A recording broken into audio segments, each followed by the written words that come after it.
Well, hi there, Faithful Politics listeners and viewers. If you're joining us on our YouTube channel, guys, thanks so much for coming out for another great episode of the Faithful Politics podcast. My name is Josh Bertram. I am your faithful host. And of course, we have our political host, Will. It's good to see you, Will. I gave you the prompt, Will. Rare moment of kindness, Josh. Good to see you too. Well, thank you so much. And guys, we're just so happy to be able to do this, bring you great content. So please, like, subscribe, do the things that hack the algorithm, because we want to get this great content out to more people, and you let us do that. And today we're super excited to have Erin Hicks Moon on the show with us today. She is a writer, podcaster, and storyteller who serves as the resident Bible scholar on the Faith and co-host of the Faith Adjacent podcast, and works as senior creative at the Popcast. Is that the Popcast or podcast? Popcast. You got it. You got it. I was like, wait, am I reading this correctly? Sorry.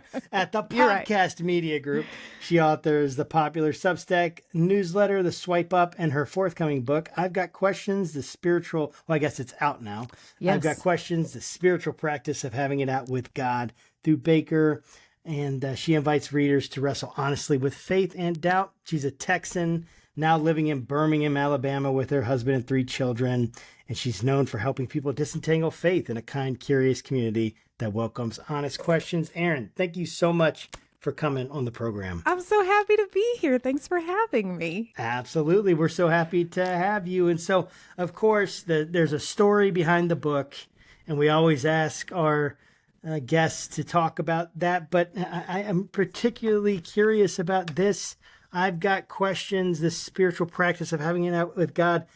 I love the title. I love the subtitle. Thank you. How did you guys, how did this book come about, essentially? What's your story that brought this to fruition? Yeah. So, I mean, I think like a lot of people my age, I'm 42. I think we, millennials specifically, we have gone through a lot of change. We have seen, particularly here in America, we have seen the ways that American Christianity has been maybe commodified, maybe weaponized in the public sphere. And unfortunately, we also went to VBS and we saw the felt board Jesus, and we had the goldfish Indeed. crackers, and we believed, we bought in to the whole thing, and we thought the people teaching us bought in to the whole thing, and turns out some of them may have been excited about the power that American Christianity offered, as opposed to the Beatitudes and the Sermon on the Mount and that type of a thing. And I think that was a very jarring experience, particularly maybe the 2016 election was perhaps a moment for some of us, and other world events, I think, were this kind of cross section of power and American Christianity were really difficult moments, I think, for a lot of us. And maybe that happened on a global scale, maybe that happened on a personal scale, but I think a lot of people my age, people around my age, were really dealing with this. Hey, what do I believe? And do I believe the things that I grew up believing? What should go? What should stay? And I started having these conversations with people through my podcast, through my newsletter, in my offline life.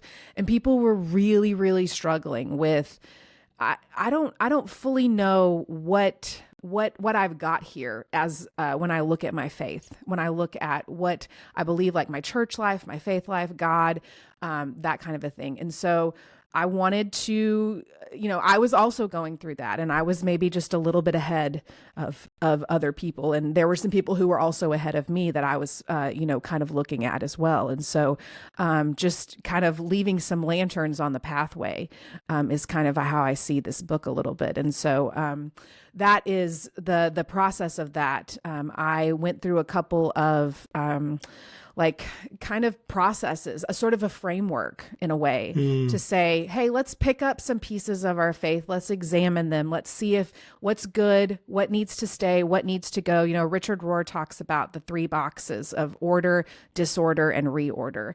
And that is essentially kind of what I think a lot of us are going through as we look at our faith and as we try to decide what's good and what's bad and what needs to stay and what needs to go. Is what you described categorized as deconstruction? Because I'm really fascinated by deconstructionists and those that are going through deconstruction, because I came to the faith much later in life, 2008. I never went to VBS. never did all those fun things. Well, I don't know that you're missing a ton. Maybe you got out of some religious trauma. So while we were in VBS, what he's saying, Erin, is that while we were in VBS, he was high on drugs. Okay, somewhere a different kind of trauma. It's so true. Yeah. I mean, I've made plenty of mistakes before I came to the faith, and came to the faith really with somewhat open arms, thinking, hey, this is going to be better for me. My wife, on the other hand, as a pastor's kid, and has a much different experience with the church than I ever did. I mean, I always joke with her, like, I don't know why she even married me, like, because I wasn't necessarily a Christian when we met. Maybe she was being rebellious, but so, like, I don't understand, like, the things that people are deconstructing, but it sounds like what you were talking about kind of fits in that realm. Could you maybe just unpack, like, what it means to deconstruct for folks like myself that don't really understand? Yeah, absolutely. So I think the concept of deconstruction and reconstruction I think it tends to be a very white construct. I think it tends to be a very American construct. Agreed. I think it tends to be a very evangelical construct. And it is the idea of, we were handed a faith that was deeply entrenched in things like purity culture, in complementarian, like deeply complementarian theology, these kind of ideas that were kind of given from one's very specific perspective, that is not necessarily off base or not scriptural, but one really, really heavy, deeply entrenched perspective. And without knowing that there is a full spectrum of theological beliefs across the board, that, you can find a lot of different perspectives in scripture of different ways to love. There are a million ways to love God, right? And so I think a lot of times deconstruction is just a little bit of this. And I think a lot of generations have done this. I just don't think they gave it a label. Millennials, we love a label. We love to put something in a file folder and be like, okay, I'm doing my thing now. This is my era. And, we love that.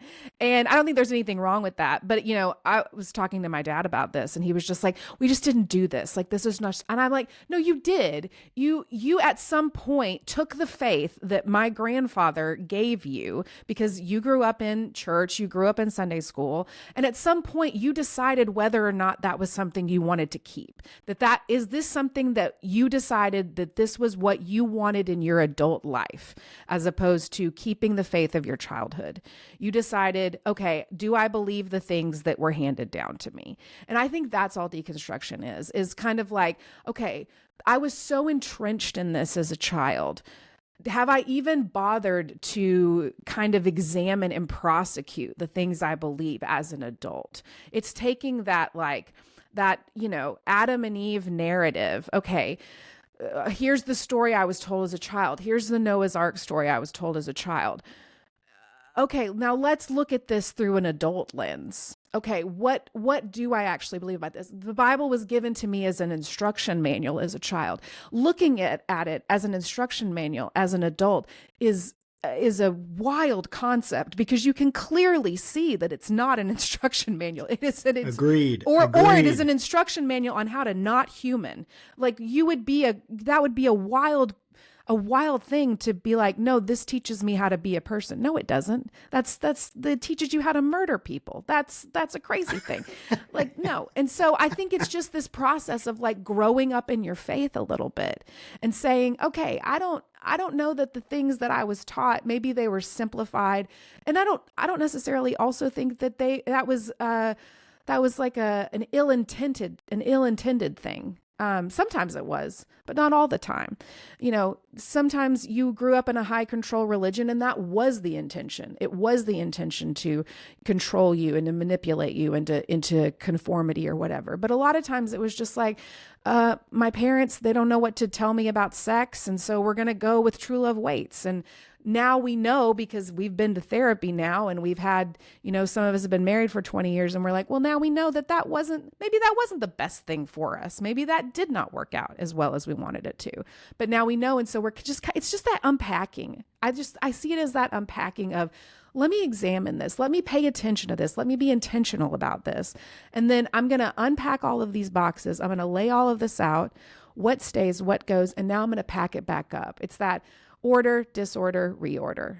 I keep going. I mean, Richard Rohr said it so much better, really, than any of us ever could. So Richard Rohr is the GOAT. He's pretty great. He's pretty great. I love that that definition, because I think that whenever people hear the term deconstructing, they think, okay, well, it's deconstructing means tearing down, right? Because if you're not constructing, you're demolishing. But like, based on my understanding of deconstructing, like it almost would be better named like re-evaluating. Oh yeah. Than deconstructing. And I especially like what you said, how this is just the same thing with a different name. Because as you were talking, I was like, blacks and slaves used the Bible to help their cause to end segregation, and slavery, like, which means at some point in time, somebody looked at the Bible and said, what I'm reading here does not comport with what I'm seeing in the environment. And then, and you see sort of these instances throughout time where similar groups are doing that, whether it's Martin Luther King or whether, it's like a lot of the LGBTQ folks that we actually have on our show will say, hey, like, I know there's a lot of thoughts about LGBTQ inclusions in the church, but the text that I'm reading and the way I'm interpreting it, says something different than what kind of the public is saying, So like, I do think that deconstructing, excuse me, isn't bad. No, it's actually probably necessary for well, the church to grow. And if you look through the history of Christianity, you see this pattern throughout it. I mean, you can go back to, take something like the Reformation. That is a deconstruction of what Christianity had been. Okay, we're going to take some of these like indulgences. That's not scriptural. All right, let's unpack some of that. Let's unpack some of what we're doing. If you go the Counter Reformation, if you go the Great Schism, you go back even people get frustrated with me when I say this, but I think Jesus was technically a deconstructor. We're taking at that point it was, hey, the Messiah is going to be he's going to release us from Roman rule. We are going to be free from Roman rule. That is the freedom that Messiah is going to offer. And Jesus comes in and it's like, hey, actually, love that you interpreted it that way, but actually I'm doing something completely different. I'm about your heart. I'm about your soul. I'm about your spirit. And I'm doing something completely different than that. And so I think that it's in our DNA as a religion. It's in our DNA spiritually. It's something that everyone has been doing corporately and individually. I think that's such an insightful point, because when I've looked into church history, and I'm no expert, but I do enough reading to have a pretty decent understanding of it, at least the major movements, right? And I look at church history and I think, and I've heard this said, Christianity has this built-in Reformation kind of DNA, like you're saying, like it's constantly reevaluating itself and constantly. And I think part of that is how Jesus came in and did it. Yeah. He set this model of coming into a system that was supposed to please God, had turned into oppressive in its institutions and in its rulings and the way that it treated people, especially those on the margins, right? Oh, absolutely. And so what happens? Jesus comes in and he is deconstructing, dude. He's literally saying, we're going to tear down this temple. We're tearing down this temple. And that's a deconstruction. Dude, and that got them so angry that they killed him, right? I mean, they were so mad about it. And what I love, even thinking about like us, like the Christian history, but even thinking about that as a macrocosm to our microcosm of ourselves. Mm-hmm. There's a process to this. And I love how your book moves through that. You have the first movement, origins. I'm just putting a movement. Second movement, lament. Third, asking questions. Fourth, the pressure points. Fifth, pushing boundaries. Sixth, making peace. Seventh, rebuilding and rewilding. And what I love about it, well, I like the language. I think it's really, it's catchy, it's compelling, it creates interest. But I also love the idea of process. Mm-hmm. And how did you come up with that? And talk a little bit about that process as we're moving through these, from where you were to the place where you are now. What was that process like? Well, I think for me, it was just sort of the process that I identified as I went through it myself. I love a step-by-step guide. I love a checklist. I'm a checklist culture girly. That was a big part of like growing up evangelical. It was do your 30-minute quiet time, do your ABC prayer, have you shared the gospel with somebody this week, that type of a thing. And it was like, check, going to heaven. Everything's great. So there was that tendency for me to be like, to just kind of transpose that over to a more, to deconstruction and reconstruction. And so I knew that was the temptation, but I didn't want to do that. But I knew that there was a framework that, as we ask questions, as we walk through this, I did want some sort of I knew that there was a process. There's a grief process. There were things that I knew I needed to do. And I am not good with feelings. I'm actually enormously, historically, famously bad at feelings. You can ask anyone that knows me personally.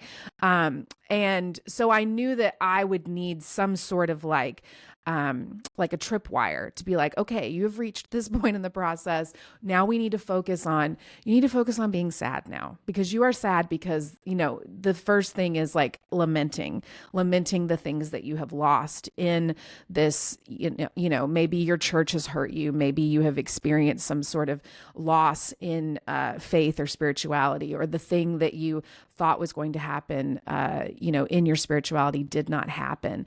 And mourning that loss. And I would much rather just forget about that portion of this. I don't like to be sad. I'm very bad at the sads. And, but I think, kind of walking through that process, and I really did try to skip over to the next thing and just be like, oh, we don't have to worry about that.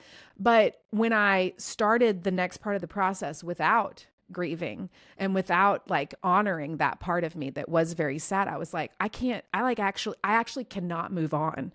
I actually am getting tripped up here because I have not grieved this huge part of my life that I am heartbroken about, that I have watched like my faith be just bastardized on an international platform. I'm watching the words of Jesus be twisted.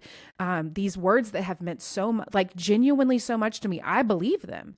I believe that they are the words of life, and they are being twisted and weaponized by people in power to make oppressed people more oppressed. And it is shocking, and it is really it is awful. It's gut wrenching. And if I don't grieve that, if I don't mourn that, I cannot move on. I'm going to continue to descend into resentfulness and bitterness and anger.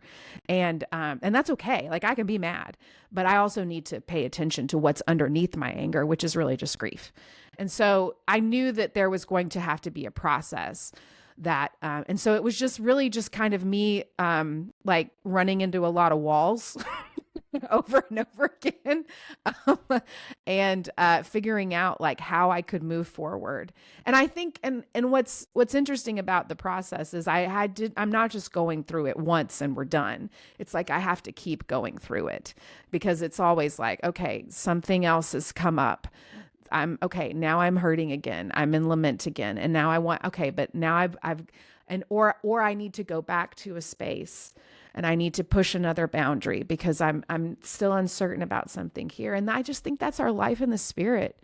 I think that's just life with Holy Spirit and life in community with people. We're always brushing up against people. We're always, learning more about God, and we're always experiencing God and being in community with God and other people. And I think that's just our life. And that's the work of our life, is to continue to get close to God and be in communion with God.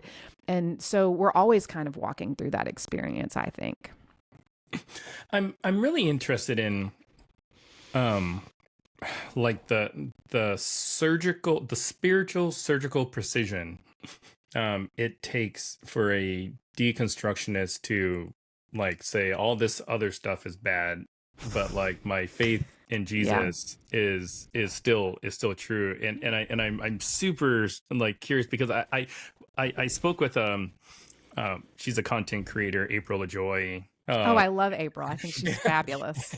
And so we were talking about like this deconstruction, and then she had mentioned, that she's still a believer. Mm-hmm. And I'm fascinated by this, because, if a preacher, the same preacher that's telling you about purity culture is also telling you about the goodness of Jesus.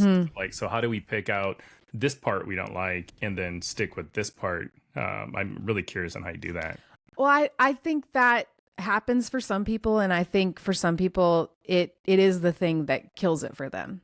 And I think both of those responses are valid. I know lots of people who, like, I was at my at one of my book events, a gentleman stood up and he was like, "Hey, love the book. It's great. I had to leave the faith. Like, I cannot do this anymore. I cannot be a part of whatever," and he used an expletive that I won't use here, but he's like, "I cannot be a part of." You can if you want, by the way. That's fine. We have certain shows that are explicit. I'm just saying, if you want to drop the F-bomb, it's okay. Great. But he was like, I cannot be a part of what this group is perpetuating. And I don't want that label associated with me. And I think that's a completely valid thing to say.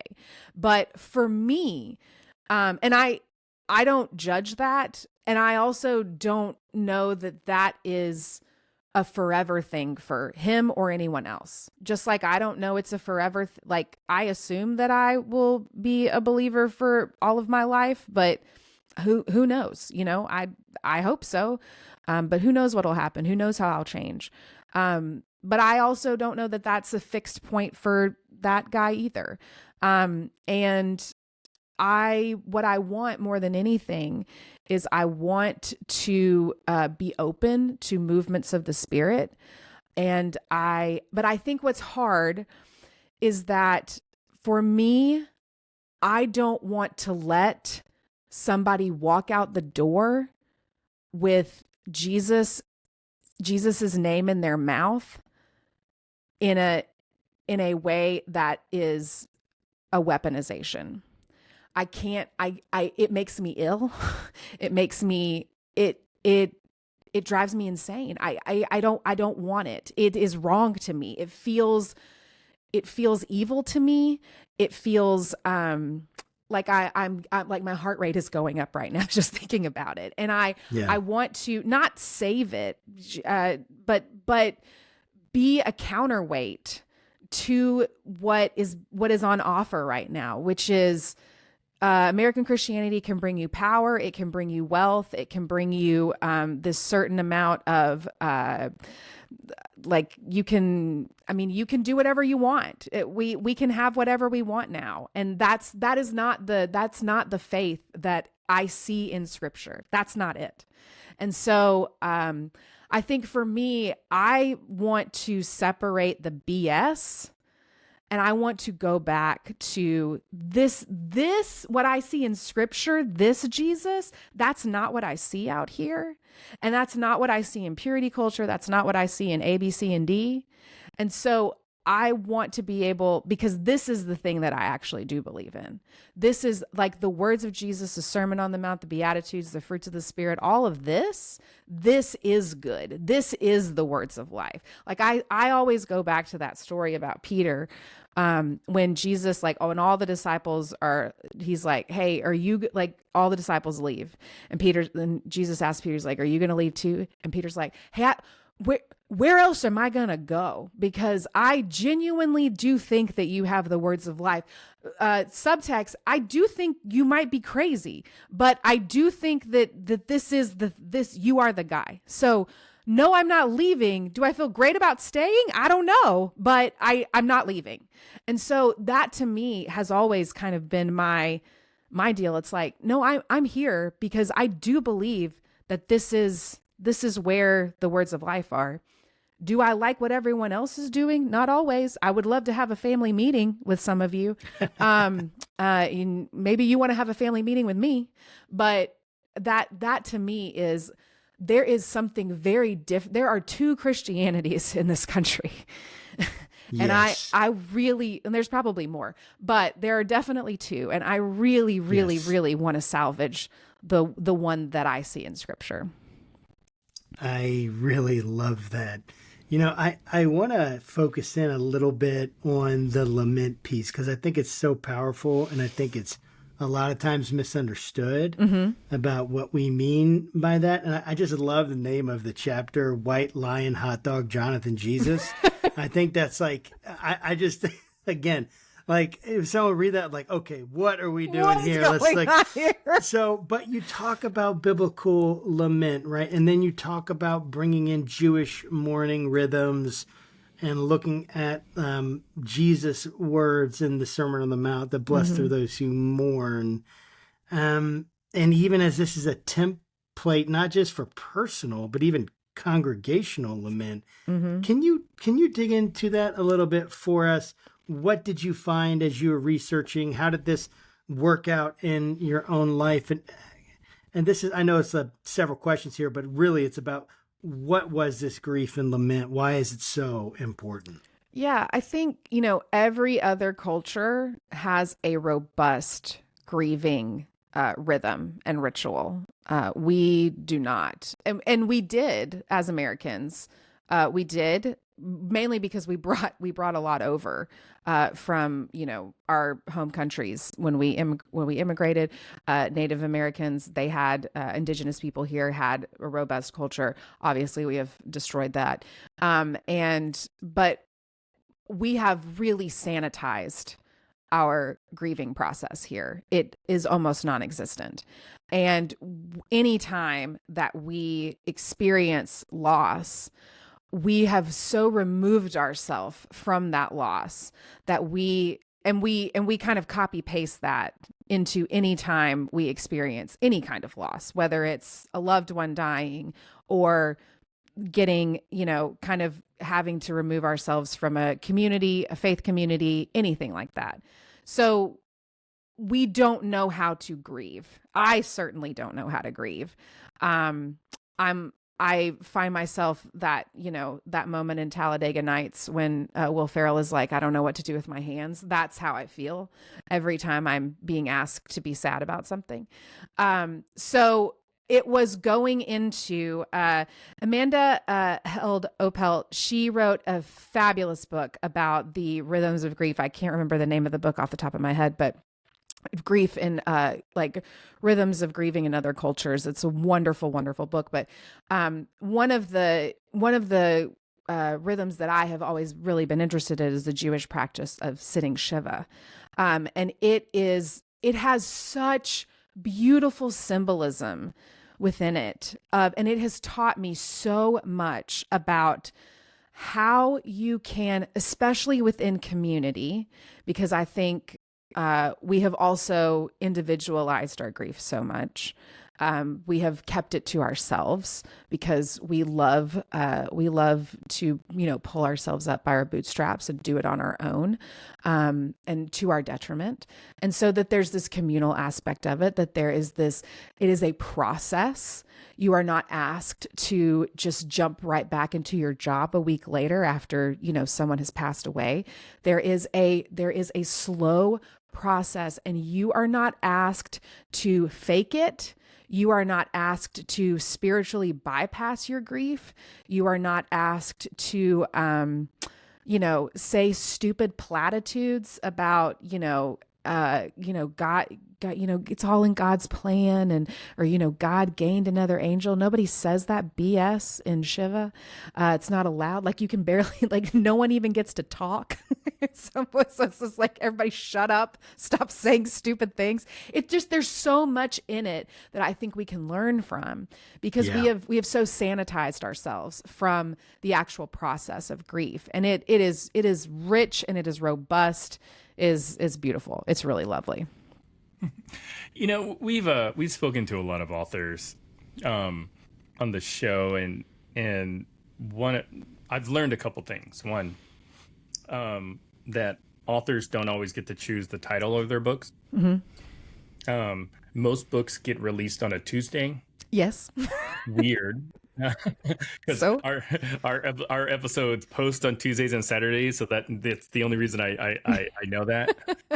And the third thing is that there's always more that authors wanted to put in their book than the editors allowed. Mm-hmm. So I'm curious on what stuff didn't make the cut when you were putting the book together. Well, I had an excellent editor, Stephanie Smith, who I would give my firstborn to if she wanted a 15-year-old. She doesn't. So she did such a great job, and everything that was supposed to be there is there, and everything that definitely didn't need to be in there is definitely not. But I did write a really terrible chapter about that really went hard in the paint about the farmer and the cowman should be friends, a song from Oklahoma the Musical. Like, I went really hard in the paint for that. And she was like, hey, love this. We do not need 7,000 words about this, and you can take this out. And so I did leave that out.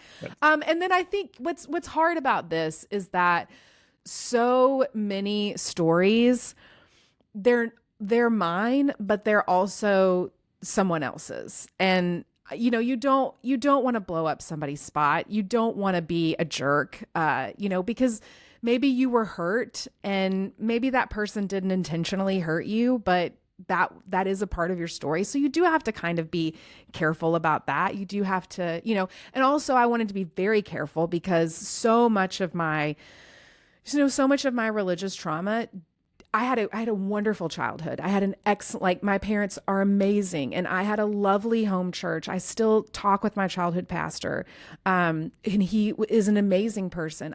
That is something that I do not take for granted. I still had, childhood religious trauma, but I never wanted my parents or anyone that I grew up with to feel like I was blaming them or that was an indictment against them. So that was a really hard line to line to walk.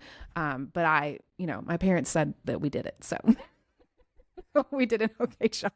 But I think those kinds of things are tough, and you have to really be careful when you're writing kind of memoir style stuff, especially when everyone is still alive. You got to be really careful with that. Yeah.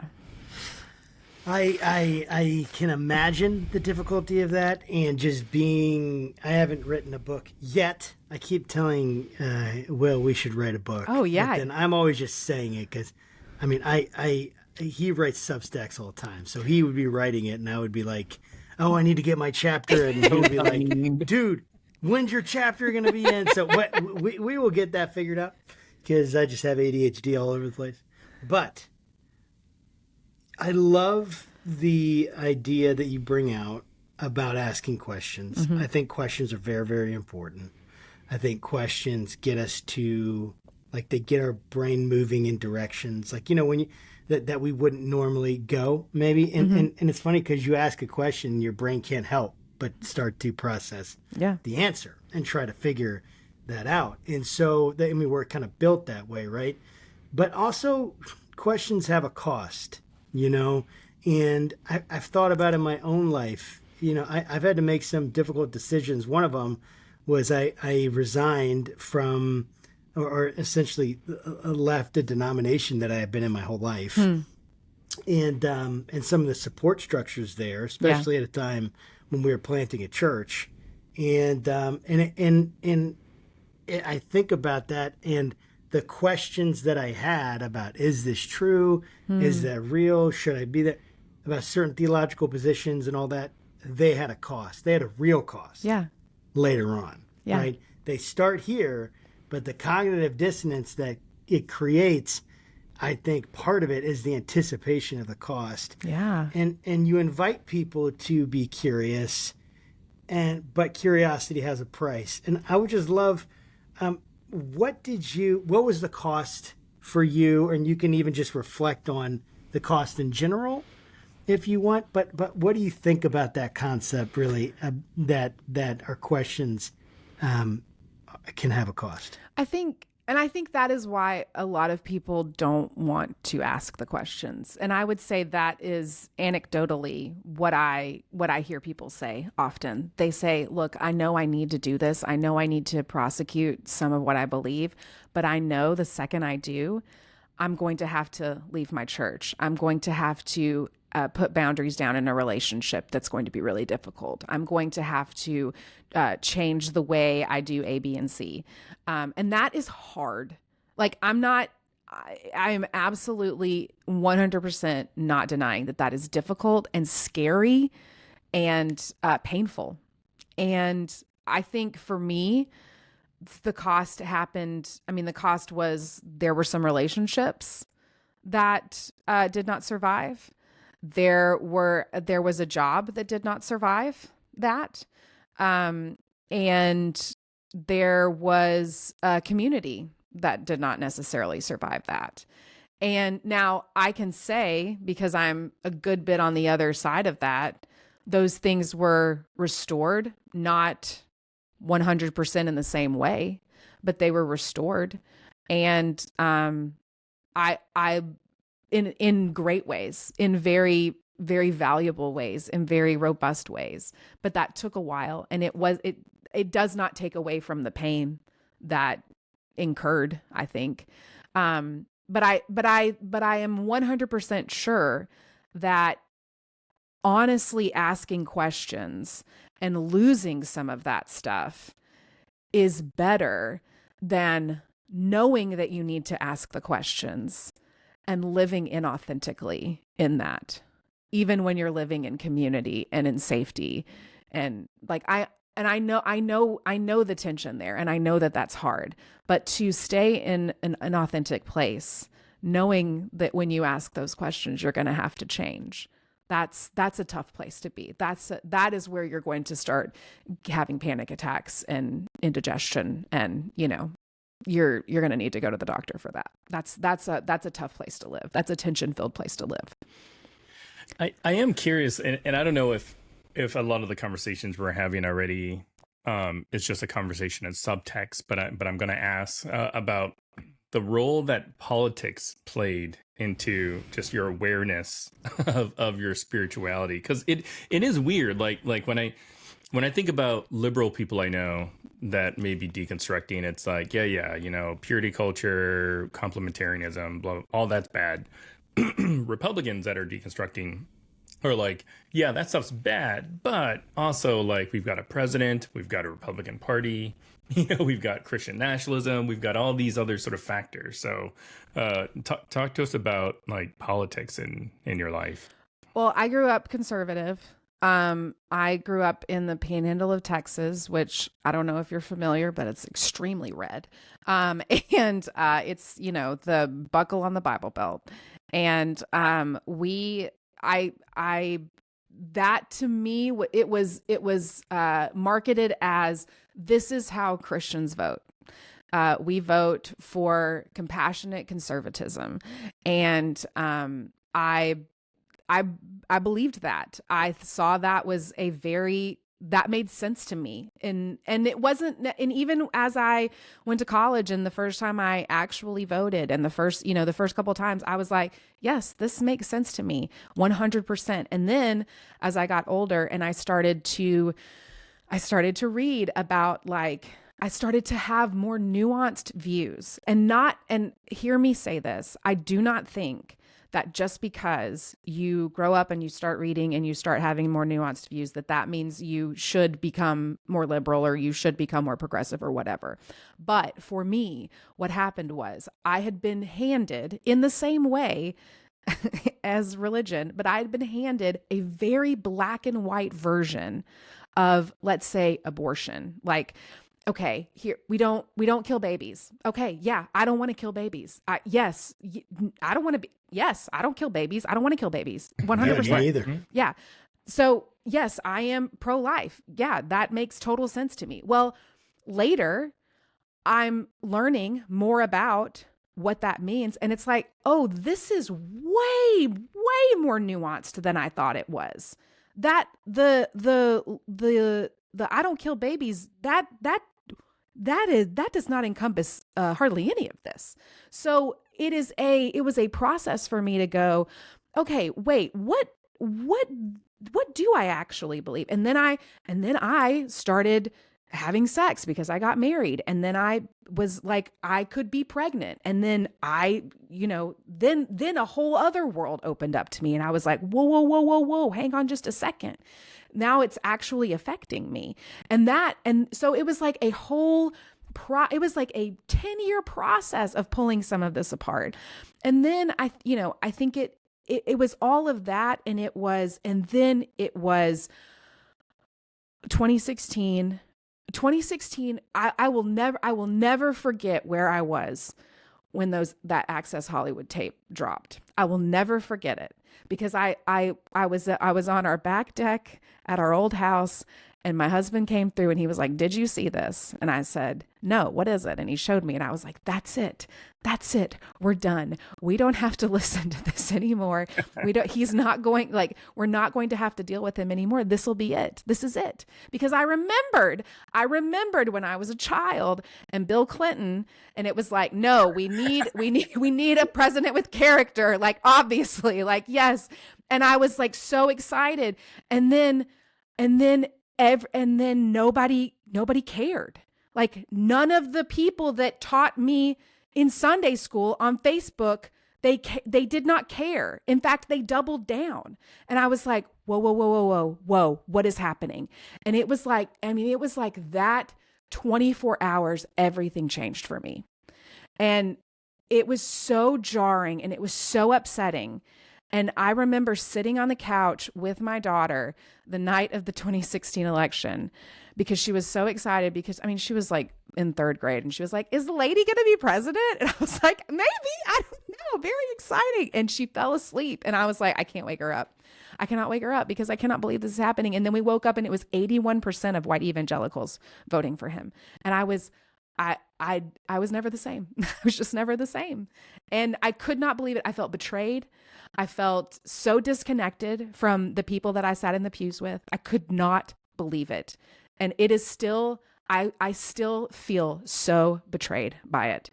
And it has broken me. I mean, if I can be really honest, it has absolutely broken me. I really appreciate you just being honest and candid about that, because we have heard similar stories from other people about kind of like their breaking point with the things that Trump does, and maybe the GOP more broadly. And I don't say that in a way that celebrates it, because I know there are some people that are so connected to their political identity that to just even wrestle with that is hard because they've been Republicans or conservatives their whole life, and they don't want to get canceled. So it's like they kind of hold and keep all this sort of stuff to themselves. So yeah, I definitely just want to just thank you for that. And that's all I wanted to say. I know Josh had a question. You're welcome. My mental spiral isn't open for sure. I totally understand what you're saying. I remember just seeing that he was even running for president. I'm like, this is a joke, right? Oh, this yeah. is just a joke. And it was to me until that moment. It was a joke. Yeah. And then and then he's like putting out these videos, and he's like in New Hampshire, like, New Hampshire, you're not going to have any more drugs. The drugs are going to be gone. Hey, that's a good impression. Thank you.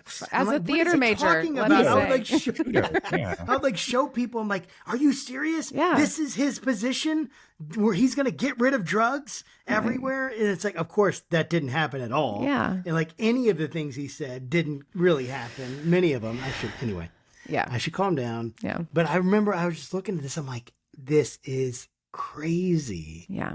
And yet here we are.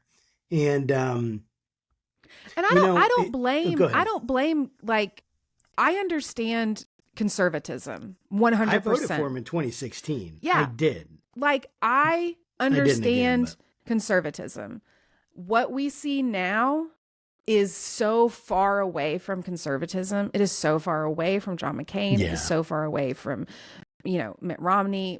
It is extremism. It is fascism. It is white Christian nationalism at its core. And I feel for people like you, Josh, people like my parents, people like a lot of people who I grew up with who are like 100% adrift. There is no place for you because you aren't MAGA, you aren't this extreme, but you still hold to conservative values. And that is a tough place to be in right now because there is no spot. Yeah, I definitely have felt that way as a political, pilgrim. And that's not the right word, but I don't have a home team. Like I have nobody. And you got me, Josh. A refuge. No, refugee. Yeah. Yes. No, I'm not saying the right thing. Yes, I do have you, and I do appreciate it. That's not true. I don't have anybody, but I'm just talking about in terms of those broad political movements. But so, all right. This is we're getting up to time, so this is one of the last questions. But I just think it's fascinating that you chose Judas as a.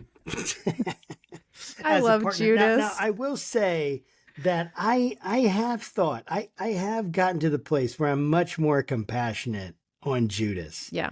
And I kind of am like, man, he was probably pretty disappointed. Man. And I'm not saying he's a great dude. He was stealing money from the coffers and stuff like that. And who knows why he's doing it, but he was stealing money and all that. But I wonder if part of that was that he's like, wait, I thought Jesus he made all these promises and now he's going to go die and he's going to go do all this stuff. I thought I was going to be in power. And I see myself in Judas quite a bit when I think about the expectations I had that didn't get met by God. Right.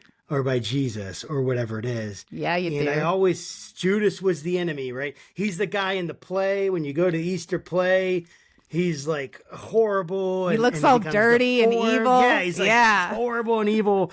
and you, Judas, and everyone just boos him, off the stage.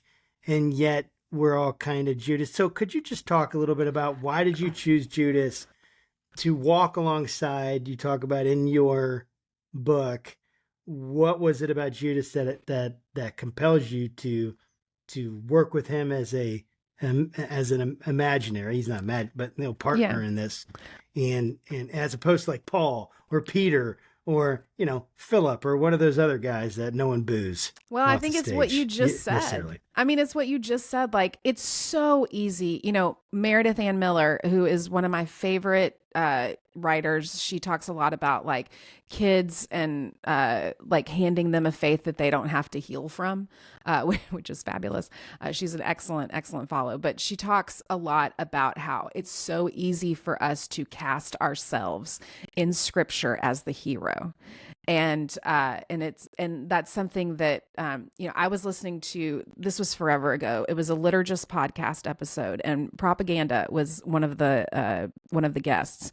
And he was talking about how, When white people read the Exodus narrative, they often cast themselves as the Hebrew slaves, like, oh, that's us. We're being freed. And he's like, no. You guys are the oppressor. Like, you guys need to start reading it as the oppressor. Like, you're in the wrong spot. Like, you've cast yourself in the wrong role. And that changed so much for me. And I have always thought about that. And I think about that when Meredith says that we often cast ourselves as the hero. It's easy for me to pick my favorite disciple, to take like a BuzzFeed quiz and like, which disciple are you? I'm Peter. I'm so crazy. Like, I chopped a guy's ear off. Wow, I'm a nut. No, I am Judas every time. Like, I am so impatient. I am so greedy. I am so, I have such a complex needing, like, I need to be seen. I need to be understood. I want things that God does not want. And I want my purposes to be fulfilled. And I think I see myself, just like you said, I see myself so much in Judas, in just that desire of, and Judas was forced into a deconstruction. He thought, oh my gosh, like, exactly what you said, like, Jesus is going to come in. We're going to take these Romans down. I'm so excited. And, we're going to be free, and I'm up here. Look at me. I got the money. I'm in the inner circle. And Jesus was like, hey, my guy, we're not doing that. Actually, stop being mad about this oil. This is like, yeah, we're going to have the poor forever. So you need to chill on this. And Judas is like, no, wait. No, this is about power. This is about taking people down and you getting lifted up and us being a part of that. And Jesus is like, no, incorrect, my friend. And he, like, that was a loving position. And I think Judas loved Jesus and wanted, like, he was ready, but he missed it. He missed it so much. And, you look at Peter and Judas did the same thing. They both betrayed Jesus.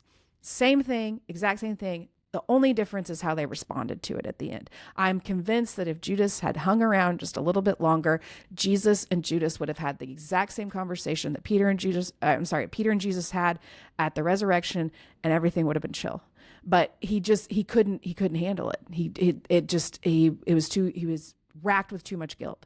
And so I think there is so much of Judas in me. I love focusing on him, because I still just think it was a completely normal human thing for him to want. And I just wish he had held on a little bit longer, That's really awesome. I've got one more question for you, but before I do, where can people get a hold of your book and learn more about what it is you're doing? Yeah, so you can get I've Got Questions anywhere you buy fine reading materials. If you can, go to your local indie bookstore and ask for it there, or bookshop.org. Don't, support the oligarchy. But if you have to, it's okay.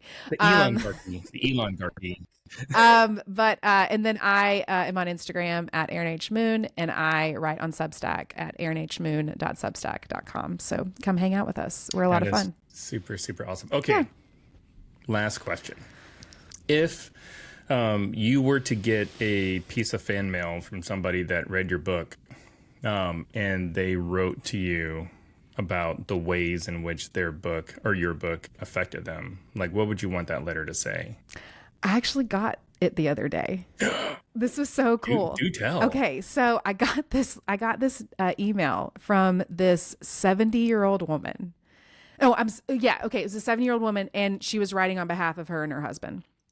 And she was like, "Hey, our granddaughter was reading your book on vacation, and she was talking to us about it, and we were like just kind of talking about it, and we picked it up because we don't understand what she's going through.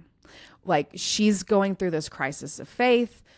We are very like, we're like, deconstruction, that sounds evil. Like, our pastor said that's evil, and we're like worried about her, right? And so after vacation, we asked if, we could read it. We took it, and it number one, we understand what she's going through now. And also, like, it has helped us. Like, we are kind of now asking our own questions, and we are kind of working through some stuff. And I was like, okay, this is the business. Like, I love this. This is so great, because that's what I want. It has been so fun. And like, I mean, I say fun, but I've heard a lot of really heart-wrenching stories about genuine religious trauma, church trauma, painful stories. But it has also been really cool to see how it has been a friend to people, and been able to walk alongside people who are going through something like that, and helped kind of midwife them out of it, to more community, or, a faith that they did not know that they were going to be able to go back to. So that is what I really love to see, has been a really cool byproduct of this. So I love that. And what an amazing story to end on. Well, thanks again for stopping by, Erin. This was a phenomenal conversation. I enjoyed it so much. Thank you all so much for such great questions. Yeah, I love your energy, love what you're doing, love the book. Definitely recommend people go out and buy it, help your local bookstore. And all of that fun stuff. And make sure you like and subscribe too, maybe for watching this. Yes, thank you.